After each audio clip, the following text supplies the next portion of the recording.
తన పిల్లలతో దేవుడు ముచ్చరించగలుగుతాడు.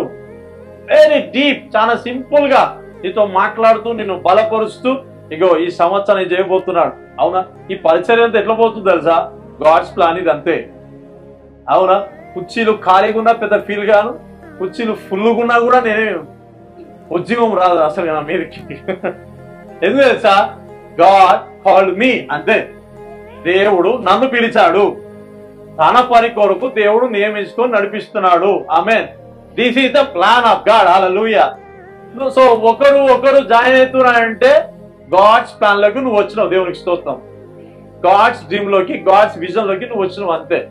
అవునా? ఇదేదో నిన్న మొన్న వచ్చిన దర్శనం కాదు, సంవత్సరాల నుంచి పట్టుకొని నడుస్తూ ఉన్నా. Praise the lord. Hallelujah. So if you know God's plan, నీవు సిగ్గుపడవు అంతే. అర్థమవుతుందా? ఒకవేళ దేవుని ఉద్దేశములు నీవు నీ జీవితం విషయంలో తెలుసుకున్నట్టయితే 10 సంవత్సరాలైనా నీవు నిలకడగా నిలబడతావు అంతే. దేవునికి స్తోత్రం. దేవుని మాట చాలా శక్తివంతమైనది. అవునా? అబ్రహాం అంట వాళ్ళ ఫ్యామిలీ నుంచి బయటికి రా అని చెప్పి తీసుకొచ్చినప్పుడే 12 అధ్యాయాలను మాట్లాడతాడు. గొప్ప జనంగా చేస్తా అంటే ఇక రేపే అయిపోతుంది అనుకున్నాను. అయ్యగారు ఎన్ని సంవత్సరాలు పట్టింది? 99 సంవత్సరాలకి. అంటే ఎంతగా గాడ్ ప్రిపేర్ చేశారు చూసారా? అవునా? ఏమంటారంటే కొన్నిసార్లు కొంతమంది బయట నాతో అడుగుతారు, అన్న దేవుడు నన్ను పిలిచాడు అన్న. పిలిస్తే కామ్గా ప్రభు సన్నిధిలో కూర్చో అంతే. పిలిచాడు అని అంటే, పరిచయ కొరకు పిలిచాడంటే కామ్గా ప్రభు సన్నిధిలో కూర్చొని నేర్చుకోవాల్సిందే. నీ టైం అనేది ఒకటి వస్తుంది. అవునా? అంటున్నాను అన్న నన్ను పిలిచాడు కానీ మరి ఏందన్నా పరిస్థితులన్నీ. పిలిస్తే కామ్గా ఉండు. పిలిచినోడు నమ్మదగినోడు కాదా? ఇస్తా అని చెప్పినోడు నమ్మదగినోడు కాదా? పోషిస్తా అని చెప్పినోడు నమ్మదగినది కాదా? ఇంకేమో చెప్పు.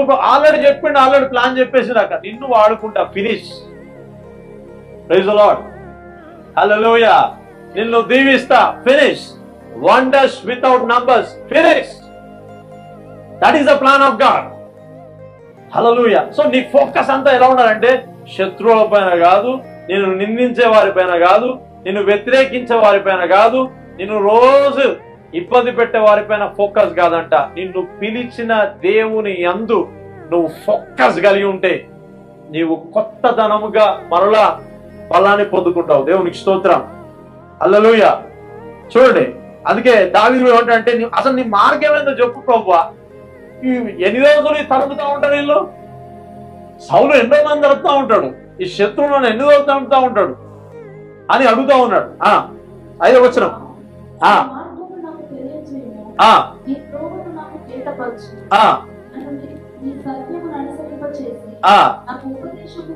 హల్లెలూయా. ఒకవేళ ఈ స్క్రిప్చర్ మాట్లాడుతున్న వాక్యాన్ని బట్టి నువ్వు అర్థమైతే ప్రతిరోజు ఏమడుతావు తెలుసా? దేవుణ్ణి ఏమడుతావు? అసలు నాకు వర్క్లు ఎందుకు వస్తలేవు, జాబ్ ఎందుకు వస్తలేదు? సింపుల్.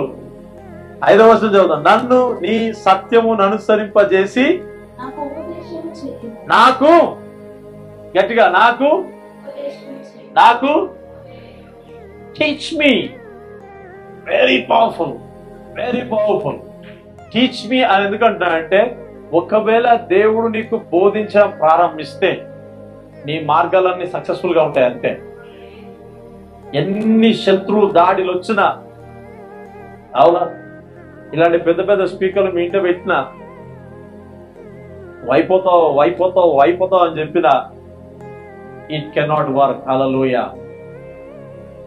దేవుడు ఉద్దేశాలను బయలుపరిచినప్పుడు దానికి తగిన సేనను పంపి నిన్ను కాపుదలగా దేవుడు పెడతాడు అంతే.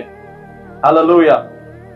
ఒకసారి యెషయా గ్రంథము 40వ అధ్యాయం 31వ వచనం చదువుదామా? 28వ వచనం చదువుదామా? మిమ్మల్ని అడుగుతున్నాడు ప్రభు. పక్కనతో చెప్పండి, ప్రభు నీతోనే మాట్లాడుతున్నాడు. నీకు తెలియదా? నువ్వు వినలేదా?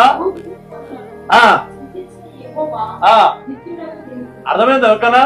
భూమిని, ఆకాశాన్ని, సమస్తాన్ని, మనుషులను సృష్టించిన దేవుడు యెహోవా నిత్యుడగు దేవుడు. ఎవరు? ఒకవేళ ఆయన సొమ్మసిలితే నీ పని అయిపోయినట్టే. ఇక నీ పని కాదు, మన పని అయిపోయినట్టే. భూమి మీద ఉన్న ప్రతి జీవరాశి, బ్రీతింగ్ తీసుకుంటా ప్రతి జీవరాశి పని ఏమైపోయినట్టు? కథం అయిపోయినట్టే. కానీ ఆయన సొమ్మసిల్లాడంట, ఆయన అలయడంట. దేవునికి స్తోత్రం, హల్లెలూయా. దేవుడు సొమ్మసిల్లడు అలేడంటే మరి దేవుని యందు నమ్మిక ఉంచిన వారు అలసిపోతారా? సొమ్మసిల్లిపోతారా? నిద్రపోతారా? చెప్పండి, చెప్పండి. అందుకే నిన్ను పిలిచిన వానిపైన నీవు ఫోకస్ చేయగలిగితే you will get new strength అంట. నీవు మరలా మరలా మరలా అధికమైన బలాన్ని పొందుకుంటావంట.